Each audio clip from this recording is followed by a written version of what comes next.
No Rio de Janeiro, aparentemente, né, pelas pesquisas, o bolsonarismo está isolado, o Ramagem, o grande crescimento dele foi para 13%. Né?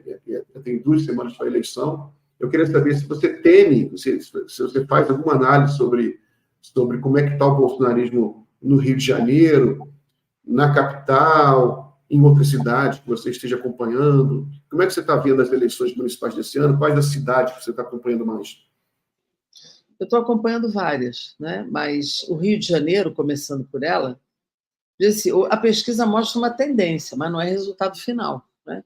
Tendência é tendência. Você trabalha com ela, né? E se ela for favorável a uma posição mais avançada, você trabalha para que essa tendência se mantenha. Né?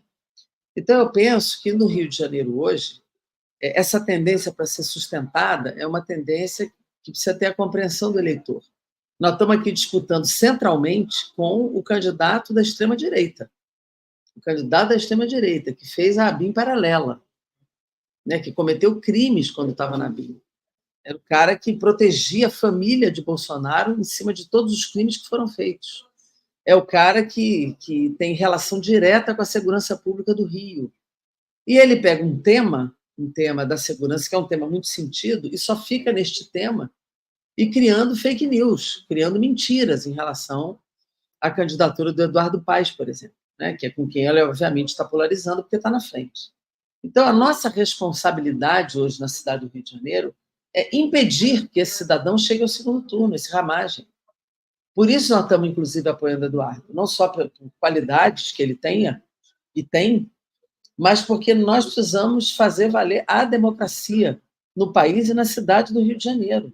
Eleger no Rio de Janeiro para a prefeitura alguém da extrema-direita, vinculado ao que há de pior na política brasileira, não é algo que traga algum benefício para o Rio. Então, eu penso que nós temos que ganhar essa eleição no primeiro turno com Eduardo Paes. Esse é o esforço que a gente está fazendo para não permitir nem que uma outra lógica de eleição possa, no segundo turno, dar um resultado diferente. Então, se nós temos chance de ganhar no primeiro turno, é aí que nós temos que apostar.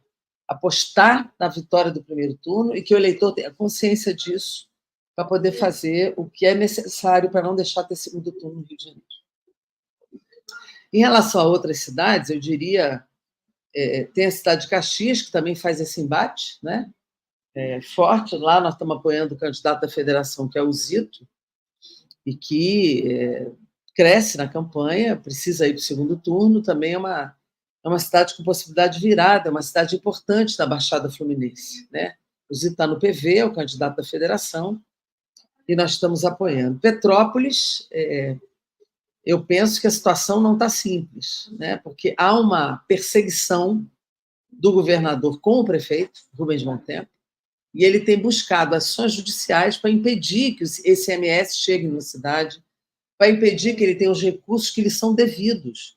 E isso, obviamente, para quem já é prefeito, dificulta recursos para continuar governando. Isso é para derrotar o prefeito Rubens Montempo. A sociedade tem que ter clareza disso. A sociedade petropolitana tem que ter clareza disso. Então, eu penso que nós precisamos trabalhar para superar esse desespero, não apenas na justiça, mas também dando votos ao Rubens, para mostrar que esse tipo de baixaria, esse tipo de puxada de tapete, ou de uso da legalidade para impedir que uma pessoa concorra com tranquilidade, nós não podemos permitir. Né?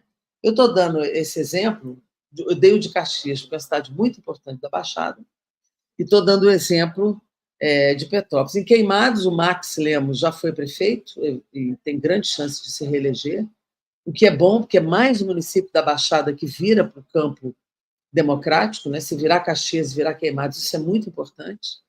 Nova Iguaçu, eu estou acompanhando mais de longe, mas a disputa lá não está simples, né? Mas é uma disputa importante ser feita, porque nós precisamos que a região metropolitana ela tenha, de fato, um campo mais democrático, mais progressista, ocupando cidades importantes.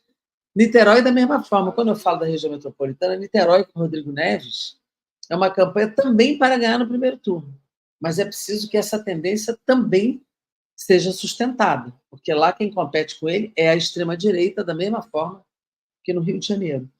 Tão distantes, como Ramagem está distante, e o candidato lá também, o Carlos Jordi, Então, é tendência de vitória no primeiro turno, mas isso precisa ser sustentado, senão deixa de ser tendência. E isso precisa intensificar a campanha e ajudar na concentração de votos naqueles progressistas que podem ganhar no primeiro turno da eleição. Muito bem. E, Jandira, fora do Rio de Janeiro, como é que você analisa o quadro geral das eleições municipais? Você acha que o bolsonarismo, que o eleitor, pelo que você está acompanhando agora, que a gente só está acompanhando as pesquisas, né? Pelo que você está vendo agora, São Paulo, Recife, Fortaleza, enfim, você tem, cada cidade tem várias tendências diversas, né? Mas, na sua cabeça, como é que está sendo as eleições? Como é que estão sendo as tendências gerais? O que você está vendo? Eu acho que a esquerda, como esquerda mesmo, candidatos de esquerda, que vêm de partido de esquerda, não serão muitas as vitórias, na minha opinião, né? Isoladamente falando, né? Não serão muitas as vitórias. Estou falando das capitais, né? Porque pelo interior é muito difícil da gente ter todos os dados aqui. Mas Recife, eu acho que tende muito fortemente a eleição de João Campos no primeiro turno, ainda bem, né? É o nosso candidato lá, é do PSB, tem o vice do PCdoB, e é uma campanha que é uma gestão que merece essa vitória no primeiro turno, a gestão de João Campos. Então, eu não estou... Assim, eu acho que lá é uma tendência muito forte, porque ele tem uma aprovação de mais de 70% do eleitorado, né, da cidade de Recife. Então, é uma tendência de todas a mais forte, né? Em relação ao conjunto, me preocupa, em algumas cidades do norte e centro-oeste, o bolsonarismo tem força, tem força. Então, é possível que eles tenham vitórias em algumas cidades do norte e do centro-oeste. E no interior de São Paulo também. Na capital de São Paulo, que eu acho que a preocupação é maior, Miguel, porque ali está muito imprevisível ainda, né? Muito imprevisível. Eu tenho a impressão de que o atual prefeito se consolida para o segundo turno, é a impressão que eu tenho, porque ele está com duas máquinas funcionando a favor dele, da prefeitura e do governo do estado.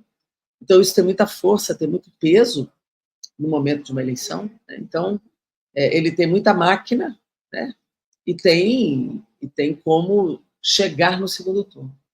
Eu acho que é muito importante que a gente leve o Boulos para o segundo turno para fazer essa disputa, né? O Boulos já teve em primeiro permanentemente, depois já virou segundo, já virou terceiro, já voltou para segundo, e pesquisa está em primeiro, mas é preciso que o eleitor de São Paulo, que já elegeu pessoas progressistas várias vezes, Erundina, Marta, Haddad, a gente precisa que esse eleitor se levante para levar o Boulos para o segundo turno da eleição, que aí é uma disputa polarizada, né, no sentido de campos opostos da política, e isso, de fato, pode ajudar a dar uma virada na maior cidade do país, que é o que a gente quer que aconteça. Pode encerrar.